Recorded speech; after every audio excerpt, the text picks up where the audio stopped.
Hello everyone and welcome to Fortuna Admissions video blog. I'm Caroline Diarte Edwards. I'm a director at Fortuna and I'm here today with my colleague Curtis Johnson, who's a graduate of Wharton's MBA program. Curtis is a former journalist and also has an extensive background in communications, coaching and mentoring. And we wanted to discuss today brand building and storytelling and how that's important to your MBA application. So Curtis, first of all, could you tell us a bit about, what is a personal brand and, why is it important to figure that out? Yeah, Caroline, first of all, thank you for having me. Happy to be here and chat.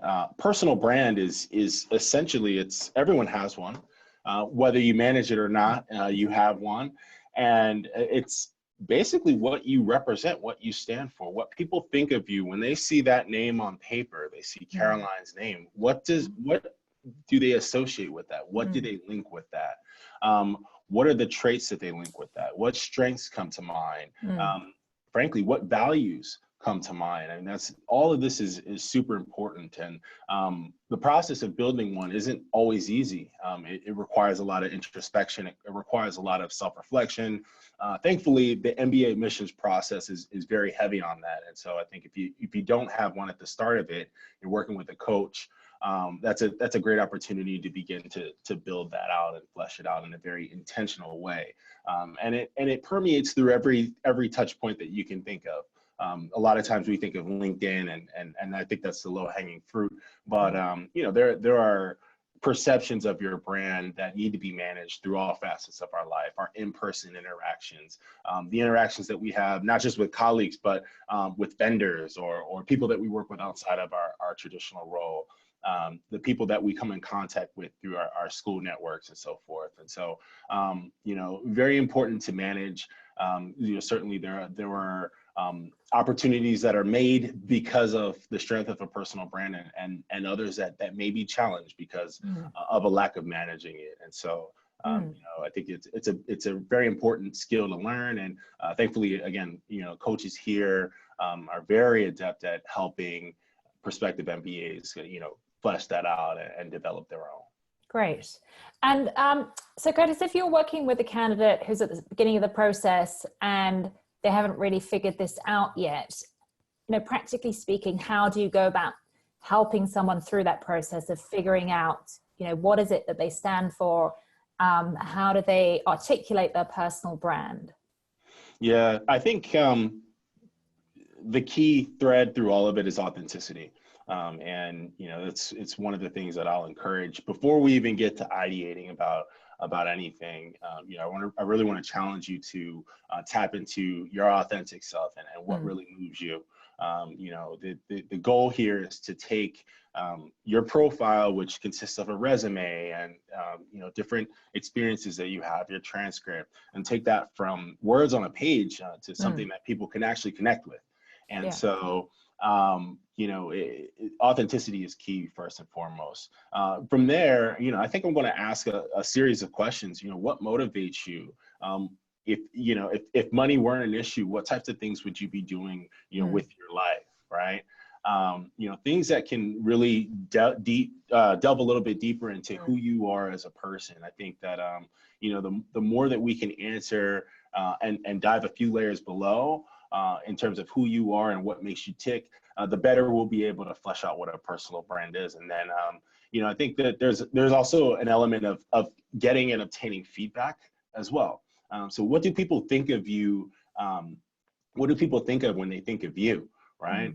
I would say, talk to 3 people that you've either worked with, talk to a few people that are in your personal life. When people hear your name or see your name and think of all the qualities that comprise you, what do they think of, right? So there's the balance of self-awareness and also really being able to tap into those around you who know you well and can have a perspective on what you bring to the table. Yeah. No, I think that point about authenticity is very interesting because in my years in admissions, I've seen often candidates trying to, they're trying to fit a mold and they're trying to convey themselves as, what they think the school is looking for rather than really being themselves. And it normally backfires. And if you can have the humility and honesty to sort of delve into that authentic self up front, then, I think it comes across much more powerfully in the application than someone who's sort of trying to fit into sort of cookie cutter mold of what business schools may or may not be looking for. Absolutely. I mean, admissions officers are seeing thousands of applications. You're not gonna get one over on them in a lot of ways. They're able to detect the inauthenticity, and so it's really incumbent upon you as the applicant to be thorough and thoughtful about what makes you unique, because all of us have a story, all of us have something different that we bring to the table. And you can take two people, one to the same undergrad, worked at the same firm when they came out of school, had a similar GPA, but there are going to inevitably be nuances that help distinguish them as individuals. And I think that's what we want to be able to tell as a part of the MBA admissions process. Yeah. So. Yeah, absolutely. And so related to brand building, stories can be very useful to illustrate your personal brand. So could you talk a bit about, the role that stories can play in an application, and then, what is it that makes a good story? Yeah. Well, I work, my work outside of this is at the Walt Disney Company, and, this is sort of the home for storytelling. And I think, folks do it very well here. I think there are a number of reasons why storytelling is important. And there's a lot of power. It connects, I think, people with, ideas, right? Ideas that are sort of out here in the sky. I think you're able to tell stories that can kind of build the bridge between something that's conceptual and something that you can actually relate to. They're so powerful as a part of the business admissions process, because it builds this sort of familiarity and maybe even a trust or desire to want to learn more about a person. Ultimately the essays and the other package, it's a part of the application, and then ultimately we want to get in front of somebody so that we can be able to share a little bit more about who we are. And I think telling stories in a very compelling way, in a very thoughtful way, can help build that familiarity.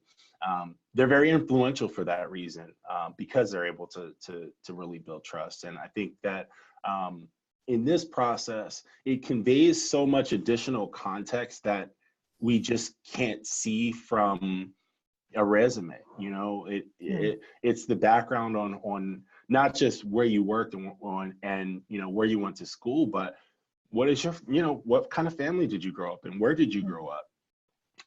There's some decision-making elements that inevitably come out when we tell stories about the experiences that we've had in life that I think are critical for MBA admissions committees to kind of conceptualize and understand. We're honing in on your strengths, we're honing in on your values, and frankly, as a means of communication, stories can often reflect your communication style, which I think is also very important when you think about the admissions process. So there's so much value in being able to tell them.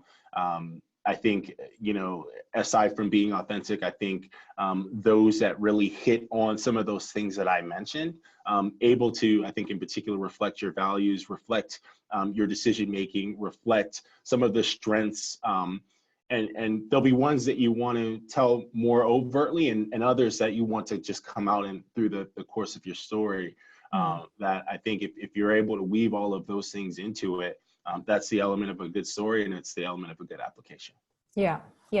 It's so true that, admissions committees are interested in much more than, the facts and figures of your resume. And a great story can really bring the application to life. And, when you think about a file reader plowing through, dozens of applications in a day, if you can tell a good story, you're going to stick in their mind. And you also reference, what you're trying to do is get them interested in you. So they want to learn more, and how they're going to learn more is they're going to invite you to the interview stage. So you don't have to say everything that there is to know about you in your MBA application, but you need to give them some, significant stories and examples so that they are, you pique their interest and they want to learn more about you. Yeah.